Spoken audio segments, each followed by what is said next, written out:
So, episode 1, Cathro Chat. I just really wanted to do a video where I could actually kind of talk with you guys, explain what's going on, explain what I'm up to, just kind of tell you guys a bit more about myself and just have a chat about what I've done each month. So April's been a really good one. Racing's really kicking off now, and first race of the month was the Scottish Enduro in Putvicky, and it was a really good one. I went there and filmed a preview. I used Marty and I had him doing like a big orbit around me and my friend Chris Hutchins as we did the preview. It looked really cool, got him to do a follow cam. But I found out in the most recent firmware update there was an error with how it read the speed. So when it tried to follow us, its max speed was limited to about 8 miles an hour, so we just pulled away immediately. And I found out afterwards the problem was that firmware. So I fixed it by switching it to miles per hour instead of kilometers an hour, and now he follows properly. But that was a really cool race. It was pretty tiring, but really good fun. And I did not too bad, had a few crashes, lost a lot of time on a pedally stage, but good race nonetheless. And it was rad being up on the podium with Hutchins and Lou. After that, next race we did was the SDA in Leithen. I was feeling really good for that. Track's cool, suits me well, and went up there, and it was on the Sunday practice run. It's such a strange crash. I came into this section, I set up wide for it, and I spotted that there was an inside line, and I dove down into it, and then just out of the blue my handlebar just clipped something, and looking through, well, we went back up and walked it and spotted there was a little stub of a tree branch sticking out, and I must have just clipped my handlebar on it, and it put me into a big wobble and threw me over the bars, and I just cartwheeled through a load of rocks. It was an awful crash, and I've stolen a picture from Ian Porter on Roots and Rain. Sorry about that, Ian. It was the only evidence I had of the crash, so that's me tumbling through the ground. I was so lucky, there was loads of rocks and things there I could have hit. I'm still carrying some of the injuries, bit of bruising. I've even got a huge hole out of my hip, big bruises on my calf and a big cut on my ankle. Wasn't ideal. I wasn't sure if I was going to race, but I actually felt not too bad on the race day, and went up, attacked my race runs, probably too hard, and I had a few stupid crashes on my race runs. But even with the crashes, I was less than 2 seconds away from winning the race, which was cool but also annoying. So I'm riding fast, which is rad, but I didn't get on the podium in that one. I was 4th at that one. But so much fun, great track. Other things that have been going on, I shot a film with Chris Hutchins in Wide Open. I took Marty along, and it was such a nice day and perfect tracks for it. I used them to get some nice shots, and then I put together a quick Facebook video. Just, I don't know, I thought it'd be fun. And if anyone's interested, I could put the full thing up on YouTube, but I just thought I'd stick up a few clips of it. Looks pretty rad. And I mean, other things that have been going on is the coaching business has been super busy. Yeah, like anytime I'm not racing and riding or making videos, I'm away coaching. Like I'm about to leave in like an hour to go for 3 days of coaching down in Dumfries, which should be really good. But just recently I had one. It was a kid in Fort William. It was his birthday, and his parents got me in to do a coaching day, so I thought it was a little something extra I'd film and make a little edit for him. So that was really cool. I had Marty out and filming them, and the kids were loving it. They love a bit of technology, so that was really good fun. Some really good riders coming out of Fort William. I'm pretty excited to see what they can do. So yeah, that was real cool. And then I had my birthday on the 20th of April. My girlfriend Tina got me a few gifts, best of which was this massive Amazon Basics carry case. Oh my god, because my collection of toys is growing exponentially. Total gearhead.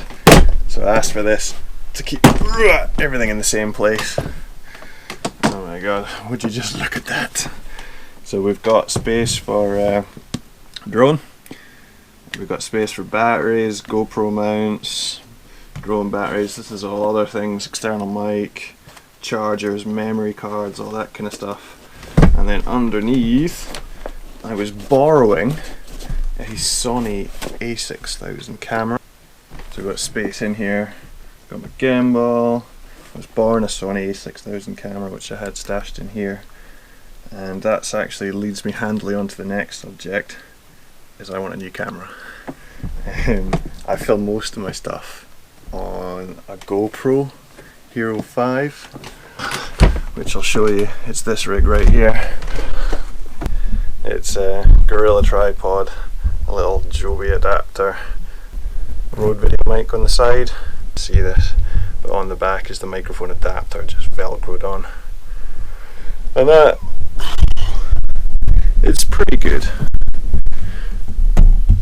It's pretty good. You can get most shots with it, but the shots are all the same frame of view, everything's in focus, you can't get, you know, depth of field or anything like that, and it's quite limited. And I'd also like to do more photography stuff, taking photos and kind of action. And I feel like there's only so much you can do with a GoPro, you know, there's no zoom, there's nothing like that. So I've been trying to decide. I'm deciding between the Sony a6300, which is £800, shoots 4K, shoots 1080p, 120 frames per second, good camera, real nice, interchangeable lenses, all that kind of jazz. But then I'm also trying to decide between the Sony, it's the newer version, the a6500 up here. It's 1,600, so it's like double the price, and this is buying it like a grey import from China rather than buying it in the UK, because they're a lot more. I think it's about 2,500 if you buy it in the UK. Also shoots 4K 1080p.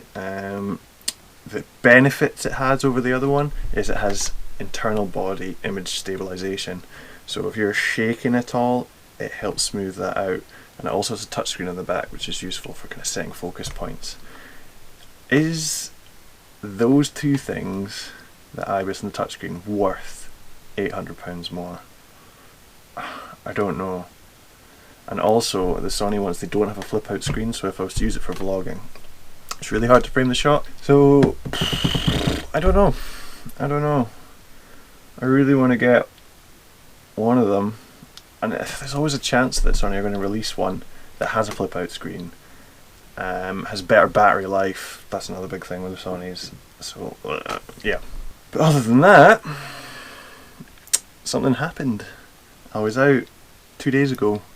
A friend of the family asked me to take some pictures of some local quarries, some old quarries, for a museum project they're running. And I was out flying Marty about and testing a few things. And it was a really nice evening, and the sun was just setting. I thought I'd fly him up across the mountain and film the sunset. So I'd kind of leveled him out, focused the camera, and went to do a nice low shot flying up over the kind of green countryside, sailing up, and then just suddenly the camera just went mental and it just started spinning, and I heard like an echo of a plong. I don't know how you would describe the noise, but like someone plucking a cable under tension from miles away, like an echoey dong. Yeah, flew into a flipping phone line. So he flipping smashed the phone line, flipped, landed in the long grass. I was just no. So I went running out there, got wet feet, searching for ages, couldn't find him. He was in like long reeded grass. So what I kept doing was like trying to fire up the motors, then I'd hear him buzz, like, and then I found him. And structurally everything was okay, like I actually managed to fly him again, but the gimbal was bent, the little tab was broken, one of the ribbon cables was broken, so the camera wasn't working properly. So